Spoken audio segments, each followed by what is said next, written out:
بلا المراه فاش كتشوف الشميشه في نهار زوين كيبان ليها في الصابون ونشير، هذا نهار ديال التخمال. وبلا المراه اللي نهار الحد كتخصصوا للتسييقه فاعله تركب الماء والكشاكش هابطه من السطح حتى التروطوار.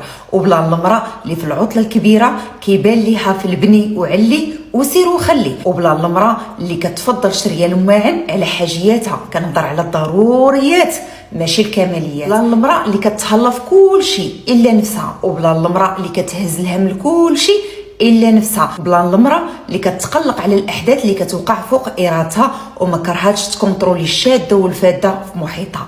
عارفي راسك بانك مازال ما فهمتيش الحياه حبيباتي، مازال ما استوعبتيش الدرس، مازال ما فهمتيش بان الحياه راها محدوده، وبان النهار اللي داز من عمرك راه ما غاديش يتعاود. مازال ما فهمتيش بان الا عزيتيها كتعزك، وإلا هزيتيها من خفافت كتعيشي مرتاحه وهانيه البال.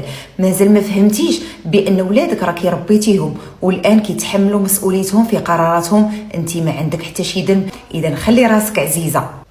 مازال ما فهمتيش بان الصحه الا مشيتي حتى ضيعتيها راه ما عمرها ما غترجع كيف كانت. ومازال ما فهمتيش بان ارضاء الجميع هو من سابع المستحيلات. هادشي علاش خاصكي ما تحرميش راسك وتهلاي في راسك وما تاجليش سعادتك الى يوم لاحق. انت كتملكي قوه الان، والسعاده كتخلقيها انت من الداخل ديالك، ما كتسنيش جميل حد باش يخلقها معاك.